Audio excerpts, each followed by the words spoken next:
I just finished watching every single pre-fight press conference and media day interview leading up to UFC Seattle, and today I wanted to take a little bit more of a deep dive into these fighters. Anything about their headspace, where their mind's at, how they're feeling, what they're planning in order to come up against their opponent on the weekend. Whether you want to get to know more about the fighters or actually look at this from a betting perspective, perhaps this can help you. Hello everybody, welcome back to another video. If you are new here, my name is Kyle. I am your guy with many YouTube channels. Now, there were 4 fighters out of everybody that I wanted to take a look at. This media day was very short, and there was a lot of, I don't want to say nonsense conversation, but not helpful conversation, I will say. People were talking about their gyms, opponents, upcoming matchups, just not exactly a ton about the fighters. So sit back, relax, hear what I have to say, because there were a few things that I wanted to pick out from a few fighters. And the first one that I want to start off with is Brendan Allen. Now, Brendan Allen, I always hate when fighters come into this and they are not owning up to their loss. Now, do injuries happen?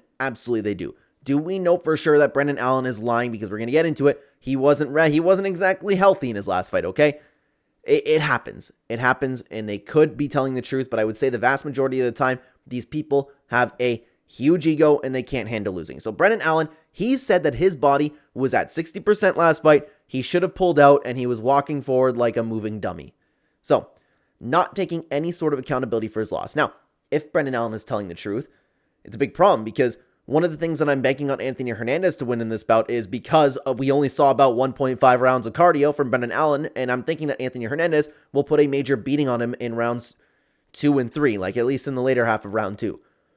If he's telling the truth, perhaps he does have that 3-round cardio, because in the last few times that we've seen Brendan Allen, it's been very worrying. But what I believe to be the more likely case, which again, I could be wrong. I could be wrong about this. I'm looking at this more from the perspective of I'm not taking any accountability for my loss. I didn't have the best performance this last time around, and I'm not going to improve and get better. Everybody, I was just injured. I could have beat him 9 out of 10 times. It was just that one time. I was like a walking dummy.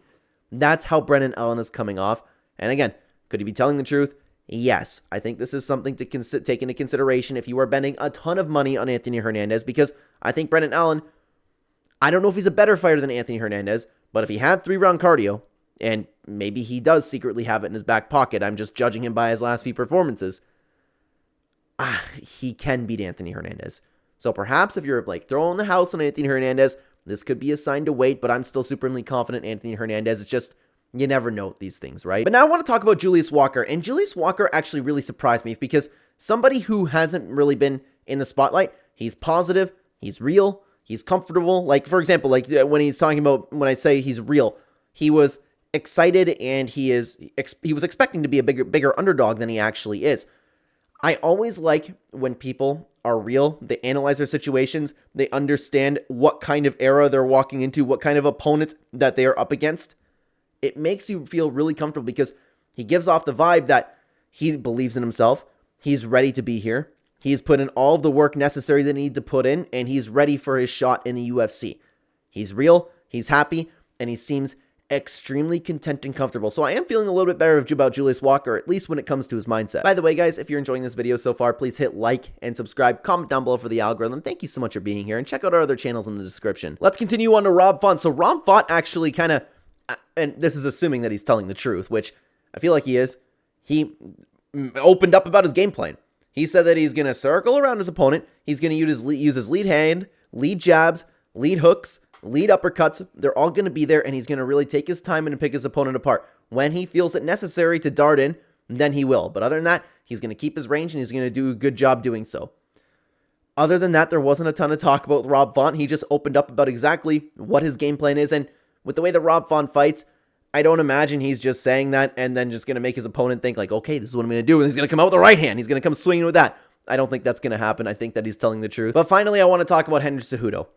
Okay, here's the problem. Henry Cejudo seems supremely confident. He was talking about how he loves being the underdog. He loves proving people wrong. He loves having his back up against the wall. It gives him extra motivation.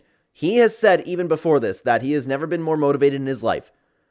It's just difficult for me to even like take Henry Cejudo's mindset, because I would imagine he comes with this type of mindset no matter what fight that he's coming into. I don't really think that with Henry Cejudo having a couple losses right now, him being older, it really will affect his performance. Regardless, he's in a good state. He's confident in himself. I just don't think that this really matters what's coming out of his mouth.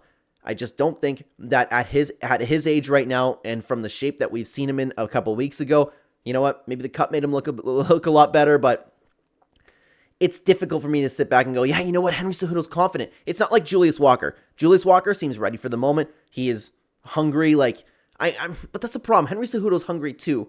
I hope you guys are understanding what I'm saying over here. I just don't think Henry Cejudo, no matter how motivated he is, I have trouble seeing him actually beating Song Yadong.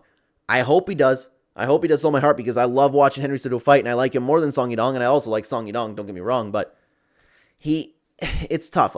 There wasn't anything else to note from Henry Cejudo's podcast interview. Happy to be an underdog. Loves having his back up against the wall. He's just confident. He's confident that he'll get the job done. I just don't think he will. So make of that what you will. I don't think it matters personally. But we do have more to look into these fighters. Honestly, everybody throughout this weekend, I broke down the entire full card breakdown. If you haven't seen it yet, then why don't you check out this video right here. I would walk through every single fight on the card, break them down as deep as we can. Thank you so much for being here, everybody. Take care.